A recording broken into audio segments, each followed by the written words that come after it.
नमस्कार विद्यार्थी मित्रांनो, आजच्या या व्हिडिओमध्ये नागपूर महानगरपालिका यांनी नुकतीच पदभरतीसाठीची जी जाहिरात प्रसिद्ध केलेली आहे त्या जाहिरातीविषयीची सविस्तर माहिती आपण बघणार आहोत. तर नागपूर महानगरपालिका यांनी 23 डिसेंबर 2024 रोजी एक पदभरतीची सविस्तर जाहिरात प्रसिद्ध केलेली आहे. या जाहिरातीनुसार कोणकोणत्या पदांसाठी अगोदर ही जाहिरात आहे ते आपण बघणार आहोत. तर कनिष्ठ अभियंता स्थापत्य नोंद घ्यायची आहे. ही सर्व पदे जी आहे ही गट क ची असणार आहेत. यामध्ये कनिष्ठ अभियंता स्थापत्य यांची एकूण संख्या 36, कनिष्ठ अभियंता विद्युत एकूण संख्या 3, नर्स परिचारिका यांची एकूण संख्या 52, वृक्ष अधिकारी एकूण संख्या 4 आणि स्थापत्य अभियांत्रिकी सहाय्यक एकूण 150 अशी एकूण 245 जागांसाठी ही पदभरती होणार आहेत. प्रत्येक पोस्टसाठी पदासाठी जी काही वेतन श्रेणी असणार आहे ही वेतन श्रेणी देखील या संकेतस्थळावरती तुम्हाला बघायला मिळणार आहे. तर ही जी अर्ज करण्याची विहित दिनांक जो असणार आहे हा 26 डिसेंबर पासून अर्ज करण्याची प्रोसिजर जी आहे ती चालू झालेली आहे.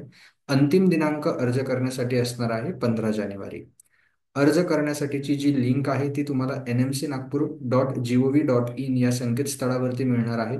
यासोबतच ही लिंक तुम्हाला डिस्क्रिप्शन मध्ये देखील मिळून जाईल. ऑनलाईन परीक्षेचा दिनांक अजून जाहीर झालेला नाही, तो देखील तुम्हाला याच वेबसाईटवरती बघायला मिळणार आहेत. अजून काही महत्त्वाच्या ज्या बाबी आहेत त्या बाबी आपण आता बघणार आहोत.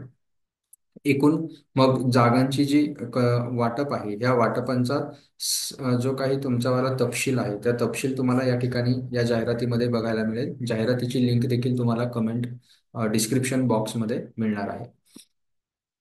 प्रत्येक पदासाठीचा तुम्हाला सर्व काही मिळालेलं आहे. त्यानंतर शैक्षणिक अर्हता जी असणार आहे ती पदनिहाय आवश्यक शैक्षणिक पात्रता कोणकोणती आहे ते आपण बघूया. कनिष्ठ अभियंता या पदासाठी स्थापत्य अभियांत्रिकी म्हणजेच सिव्हिल इंजिनिअरिंग यामधील पदवी परीक्षा उत्तीर्ण असायला हवी असणार आहे.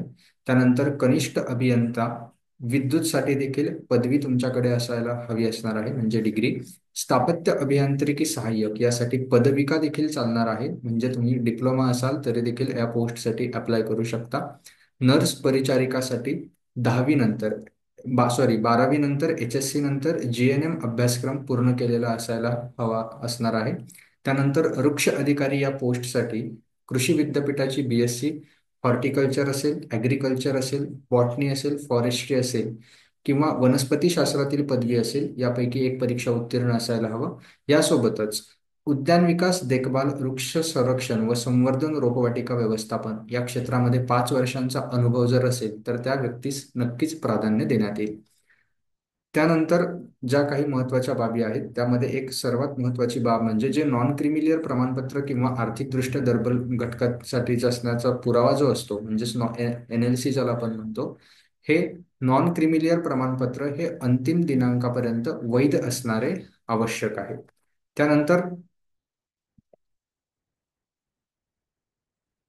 वयोमर्यादा कमाल वय अप्लाय करायच्या वेळेस तुमचं खुल्या प्रवर्गासाठी हे 38 वर्षांपेक्षा जास्त नसावे आणि किमान वय हे 18 वर्ष असायला हवं असणार आहे. या ठिकाणी या टेबलमध्ये देखील तुम्हाला मिळेल की अराखीव गटासाठी कमाल वय हे 38 आणि मागासवर्गीयांसाठी मग रिलॅक्सेशन आहे 43 असेल, दिव्यांगांसाठी 45 असेल. हे सगळं या टेबलमध्ये दिलेलं आहे. त्यानंतर सर्वात महत्त्वाची गोष्ट म्हणजे संगणक हाताळणी किंवा वापराबाबतचे ज्ञान यासाठी तुमच्याकडे एक प्रमाणपत्र असायला हवं असणार आहे म्हणजे तुम्ही MSCITचा कोर्स पूर्ण केलेला असायला हवा असणार आहे किंवा सामान्य प्रशासन विभाग, माहिती व तंत्रज्ञान म्हणजेच तुम्ही IT इन्फॉर्मेशन टेक्नॉलॉजी हा सब्जेक्ट तुमच्याकडे असेल किंवा तुम्ही डिग्रीला एखादा सब्जेक्ट केलेला असेल यांच्याकडे किमान यामधलं एक प्रमाणपत्र आवश्यक असणार आवश्यक आहे. म्हणजे परिशिष्ट अ मध्ये जे काही विषय दिलेले आहेत या 86 अभ्यासक्रमांपैकी किमान एक विषय तुम्हाला तुमच्या शैक्षणिक तुम्ही जे काही शिक्षण घेतलेलं आहे त्यामध्ये एक विषय तुमचा झालेला हवा असणार आहे. किंवा जर तुमच्याकडे अशा पद्धतीचं प्रमाणपत्र नसेल तर नियुक्तीच्या दिनांकापासून 2 वर्षाच्या आत ते प्रमाणपत्र तुम्हाला नंतरही दिलं सबमिट केलं तरी चालणार आहे. नियुक्तीच्या अगोदर असेल तर वेल अँड गुड, नसेल तर नियुक्ती झाल्यानंतर 2 वर्षामध्ये तुम्ही ते सबमिट करू शकता किंवा तुम्हाला तुमच्या डिग्रीमध्ये जर तो कोर्स असेल तरी देखील तुम्ही ते प्रमाणपत्र सादर करू शकता. त्यासोबत मराठी भाषेचे ज्ञान असणे आवश्यक आहे. मराठी हा विषय तुम्हाला 10वीला असायला हवा. निवडीची पद्धत ही ऑनलाईन परीक्षा असणार आहे. यामध्ये MCQज असणार आहेत. MCQ असणार आहेत. 200 गुणांची ऑनलाईन परीक्षा राहील. 100 प्रश्न असतील. एका प्रश्नास 2 गुण असतील आणि जो काही वेळ असेल हा 2 तासाचा असेल. त्यासोबतच जी काही प्रश्नपत्रिकेचं स्वरूप असणार आहे सर्वच पोस्टसाठी समान असणार आहे. म्हणजे तुम्ही बघा, कनिष्ठ अभियंता असू द्या, स्थापत्य विद्युत नर्स असू द्या, यामध्ये तुमचे 60 प्रश्न हे नॉन टेक्निकल, त्यामध्ये मराठीसाठी 15, इंग्रजीसाठी 15, बौद्धिक चाचणी 15, सामान्य ज्ञान 15 आणि रिस्पेक्टिव्ह सब्जेक्टमध्ये म्हणजे स्थापत्य असेल तर तांत्रिक टेक्निकल 40 प्रश्न, विद्युत असेल तर विद्युत इलेक्ट्रिकल विषयी 40 प्रश्न, नर्स असेल तर त्याचे 40 प्रश्न आणि वृक्ष अधिकारी असेल तर त्याचे 40 प्रश्न. म्हणजे थोडक्यात बघायचं झालं स्वरूप तर काय असणार आहे, तुमचे 60 हे नॉन टेक्निकल आणि 40 हे टेक्निकल मार्कसाठी असणार आहे. परीक्षेसाठी अर्ज हा तुम्हाला ऑनलाईन करायचा आहे. ऑनलाईन अर्ज सादर करत असताना कोणकोणते कागदपत्र तुम्हाला अपलोड करायचे आहे त्याची लिस्ट या ठिकाणी दिलेली आहे. यामध्ये तुम्हाला दिसेल की संगणक अर्हतेबाबतचे प्रमाणपत्र देखील तुम्हाला अपलोड करायचं आहे. अपलोड झाल्यानंतर तुम्हाला सक्सेसफुली सबमिट करायचं आहे. ज्यावेळेस तुमचं पेमेंट होईल त्यावेळेस त्या ठिकाणी तुम्हाला फायनली सक्सेसफुली सबमिट झाल्याची खात्री करायची आहे. हे सर्व तुम्हाला www.nmcnagpur.gov.in या संकेतस्थळावरनं करता येईल.